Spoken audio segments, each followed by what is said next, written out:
Hey everybody, it's your boy Mark, and tonight we're doing something really different and really special. Instead of talking about my music or my gear or anything that I have going on, we're talking about one of the bands that has influenced me and honestly countless other guitar players around the world. But this is one particular period and one particular lineup of this band that has made an incredible difference in my playing and how I compose music, and it still has an influence on me to this day. This band is Black Sabbath. So if you're one of those Black Sabbath fans that's like, no Ozzy, no Sabbath, you may want to turn away from this because it's going to hurt your feelings.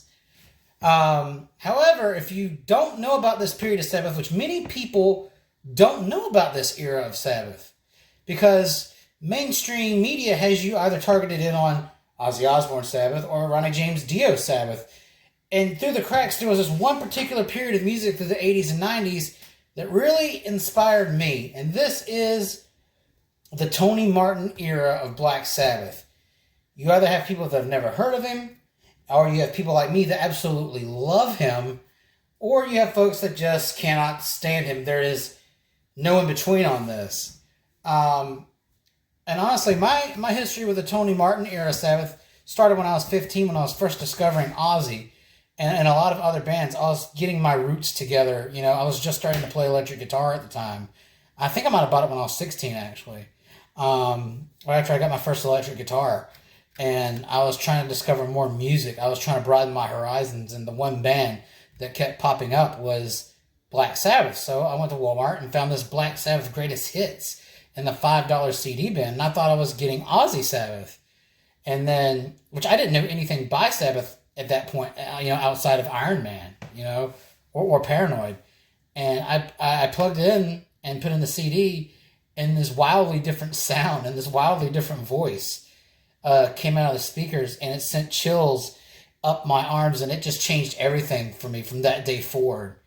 And we're talking about all 5 Tony Martin era records, rated from worst to best. So if you guys have not gotten into Tony Martin Sabbath, you can definitely do so now. Unfortunately, most of his discography with Sabbath is largely out of print. But however, today I just found out they're saying next year a box set of the Tony Martin era, the whole Tony Martin era, is going to be released, and I will be getting that. Because I would love to get back my Tony Martin collection, which I didn't have all of the material, but I did have a little bit, and that little bit inspired me a lot.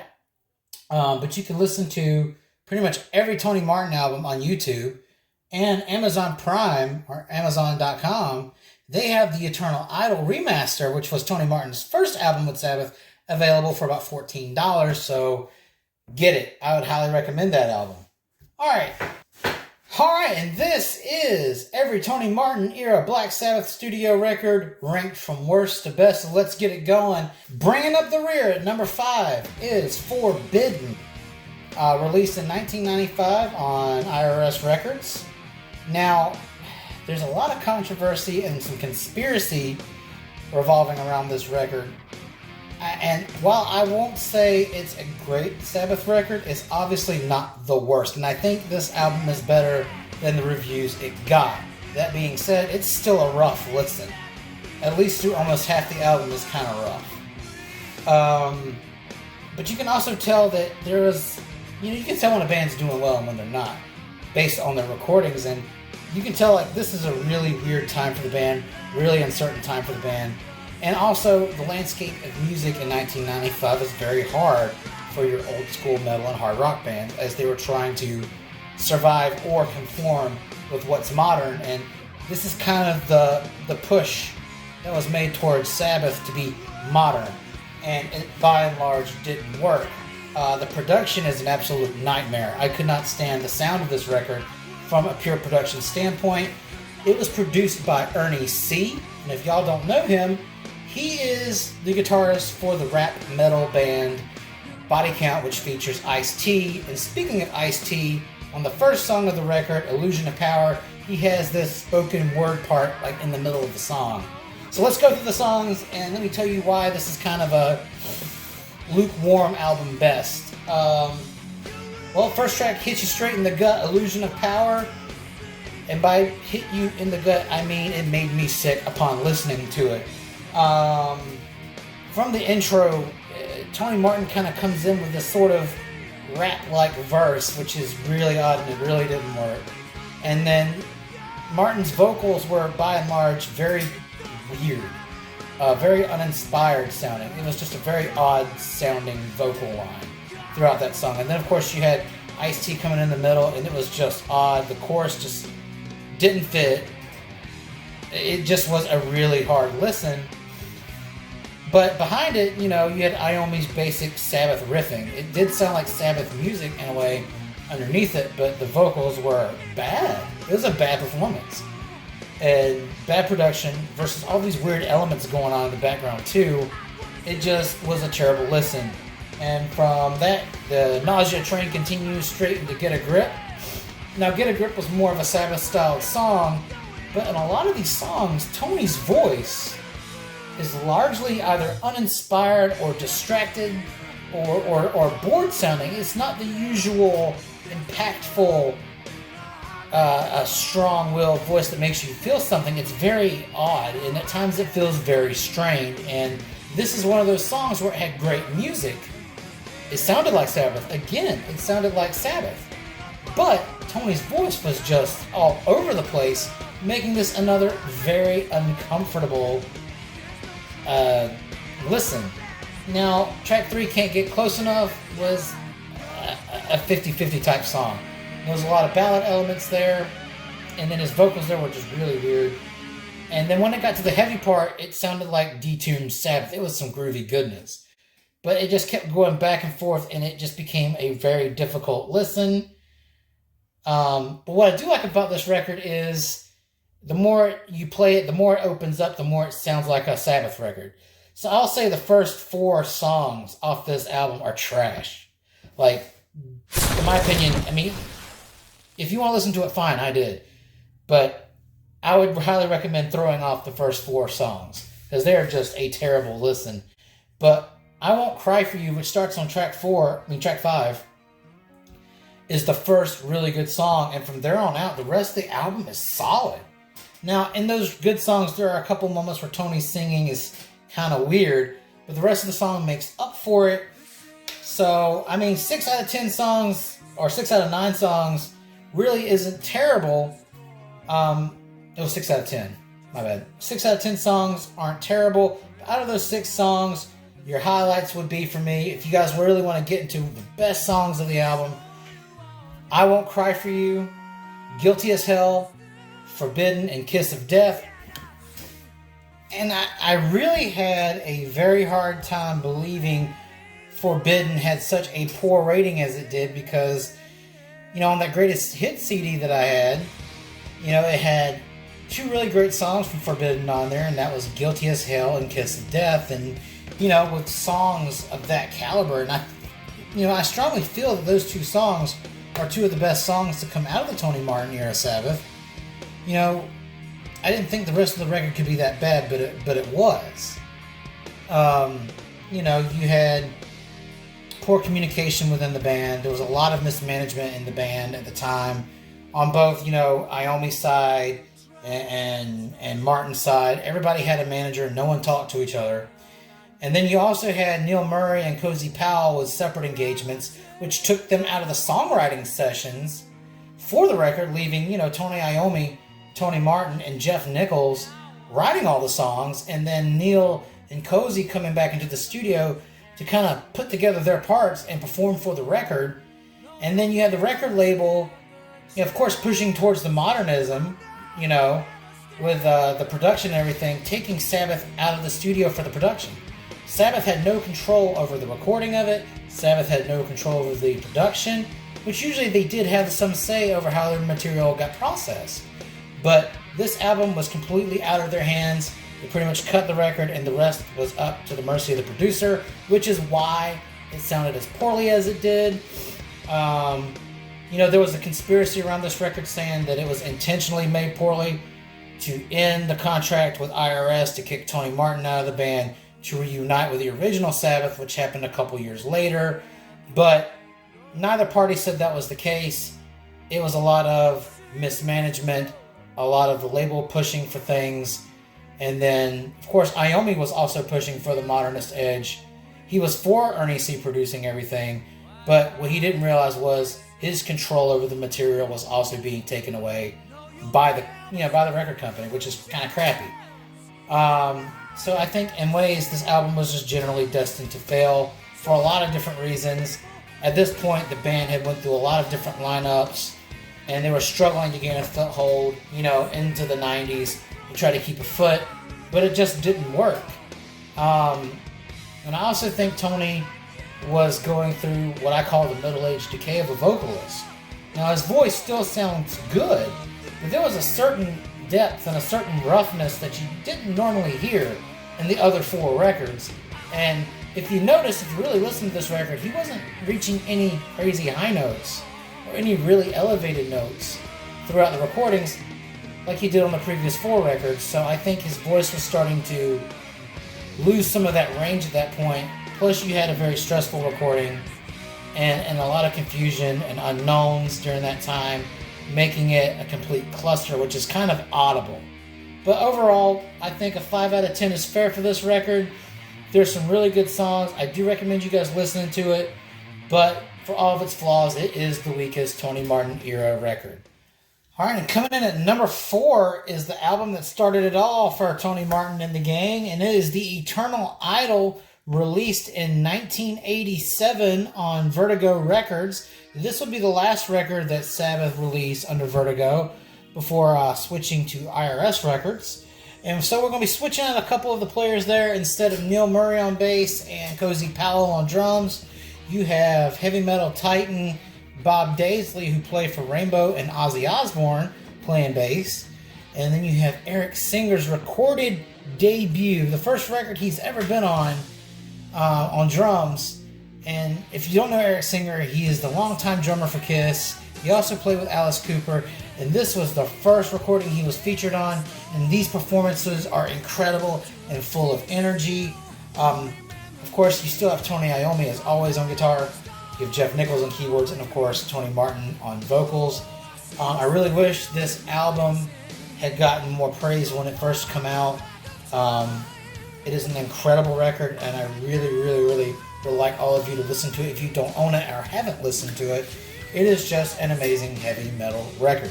Tony Martin's voice is very similar to his performance on Cross Purposes, except for it's more youthful and energetic. And you can really tell Tony Martin was hungry, chomping at the bit, and just readily flexing his vocal chops and his insane range.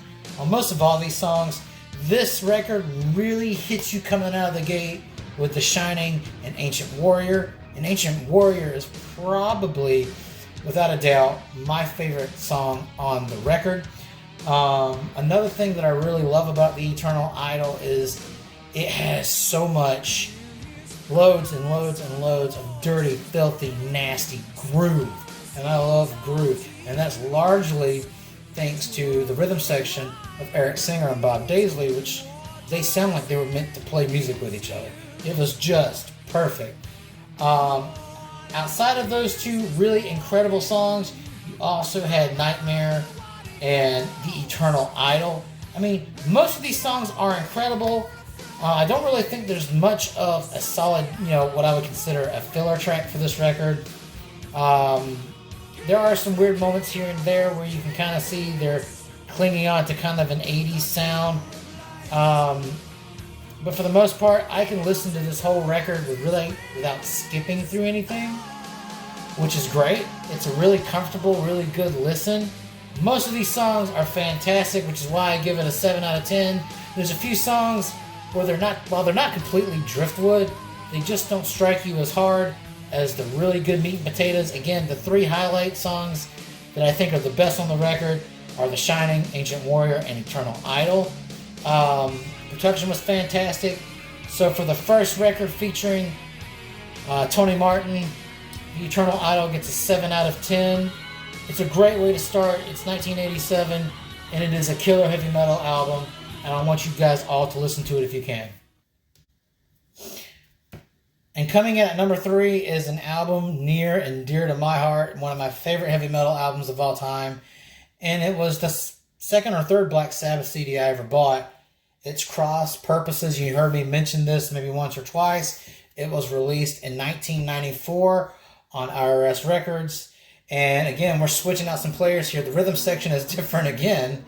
You have original founding bass player Geezer Butler back on bass, and you have former Rainbow drummer Bobby Rondinelli on drums. So rhythm section again is stupid tight, sounds amazing. The production is incredible, and honestly, the sound of this record is harkening back to more classic Sabbath.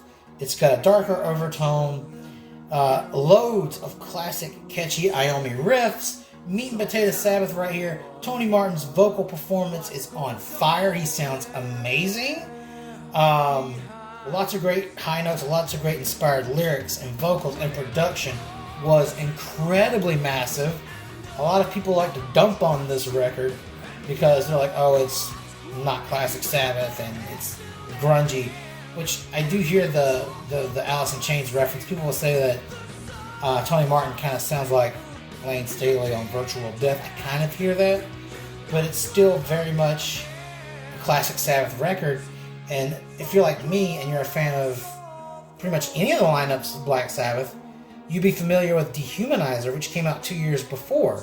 If you listen to Dehumanizer and then you listen to Cross Purposes directly after that, you can kind of see in a lot of ways where this will be the continuation of Dehumanizer. It's kind of like a natural progression, which you can't ask for much better in a heavy metal band.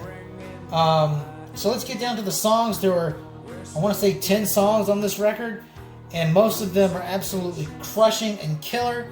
I want to say the first 3 songs off the record hit you straight in the face. Full volume. Eyewitness is an incredible song, way to kick off the album. It's upbeat, haunting, very energetic song. Then after that, you get to one of my personal favorites, which is Cross of Thorns. And then Psychophobia, which has got groove for centuries. And then you've got, skip another song, and you've got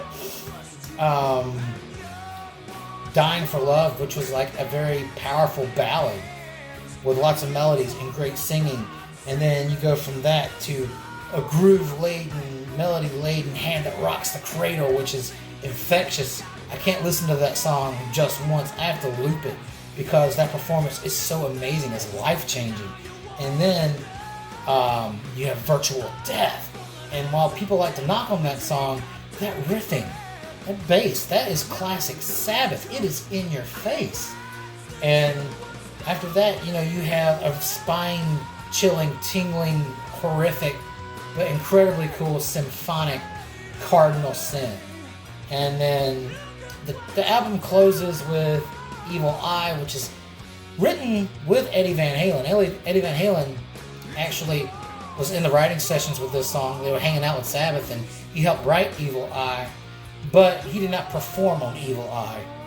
And I do take issue with that song a little bit because it sounds like they're plagiarizing themselves. Because if you hear the riffs to Evil Eye, you're probably going to hear the riff to A National Acrobat just sped up.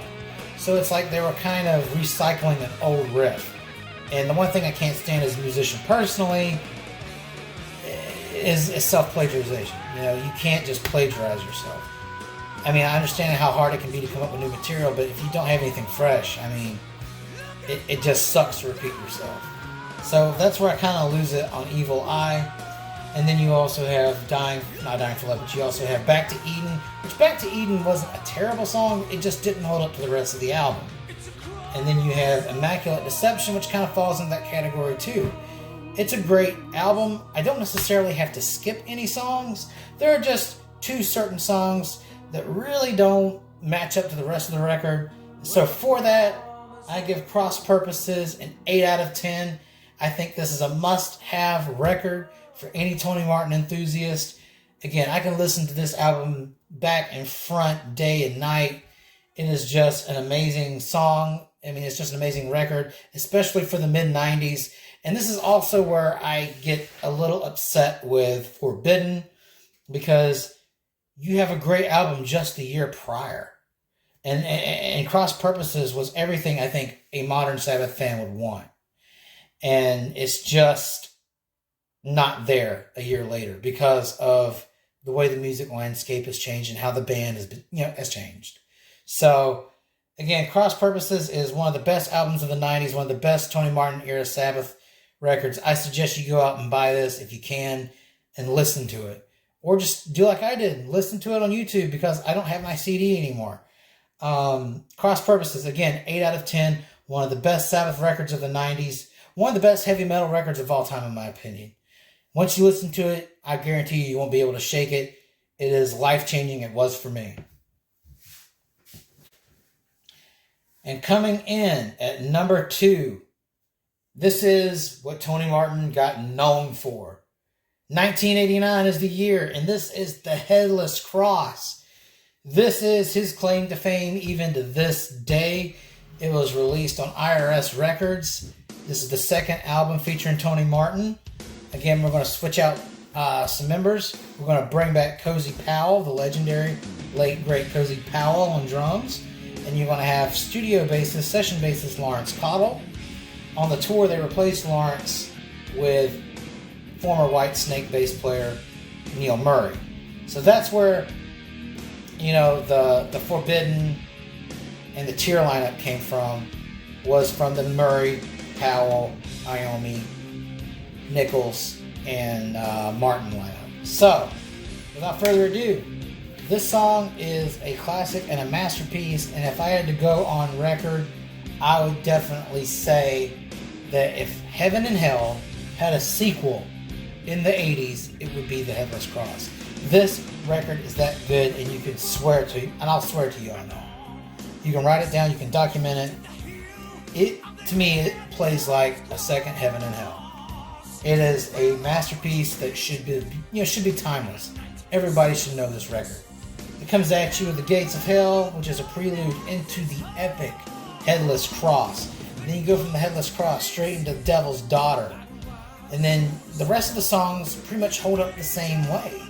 Right after Devil and Daughter, you jump straight into one of the deepest, darkest, heaviest, catchiest Sabbath-type ballads, When Death Calls.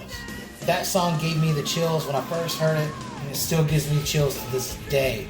It is the archetypal progressive ballad rocker that came to define many of their other songs, like Kiss of Death, and the Sabbath Stones from later albums.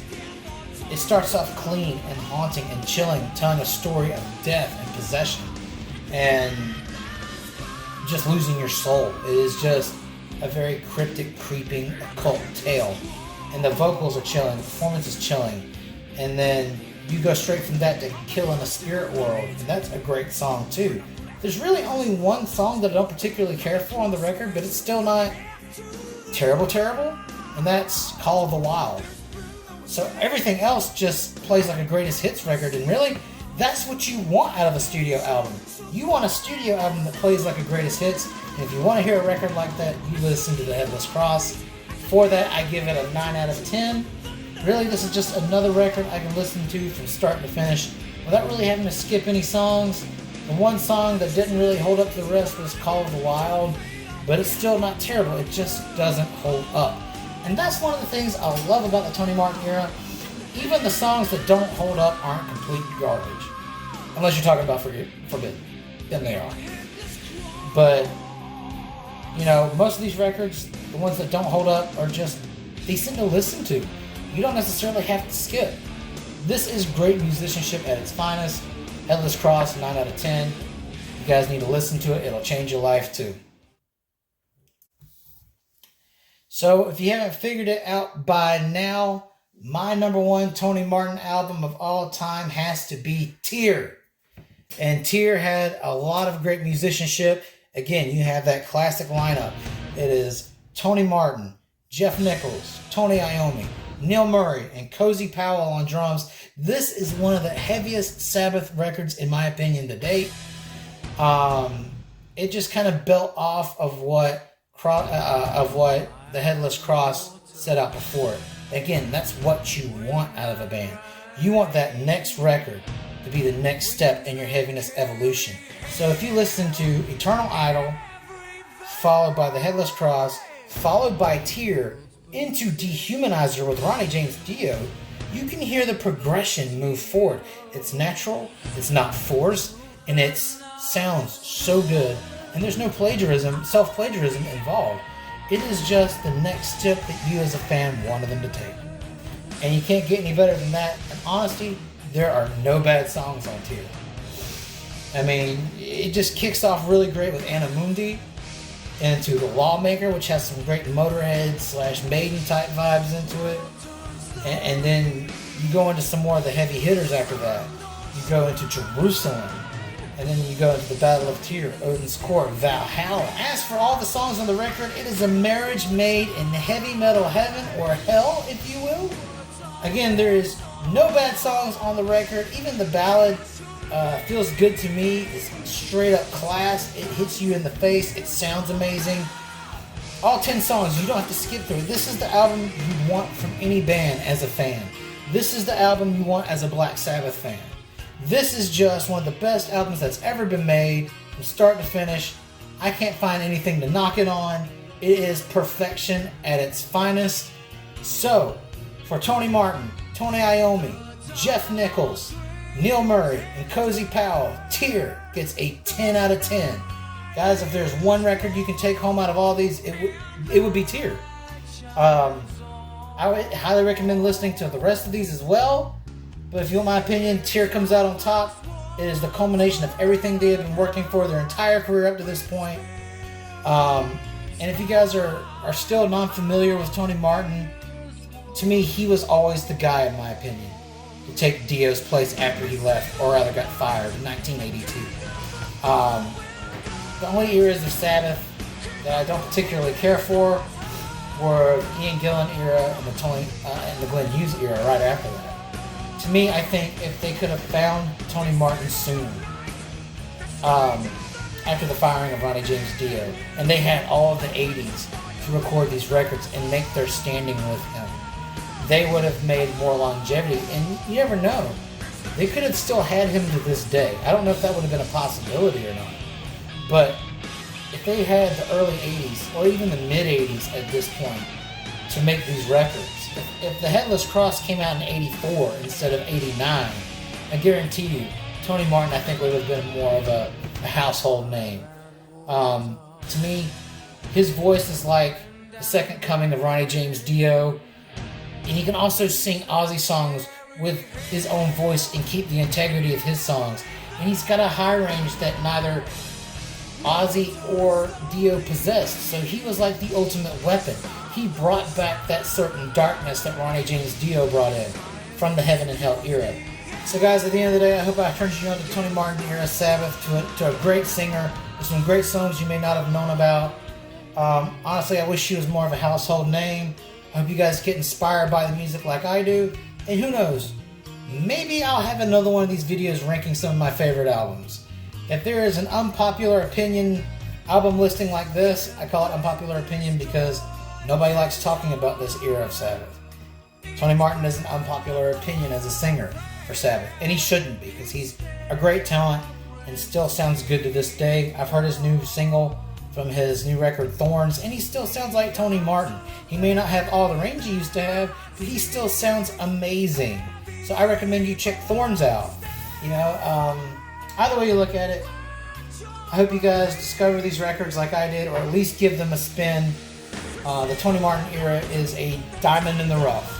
And I hope you guys enjoy it and value it and respect it like I do. Until then, I'll see you guys. If there's another era of another band like this that you want me to cover, or some underrated albums that you would like me to do, just submit it in the comments. Let me know. And you never know, I may do some album reviews for you.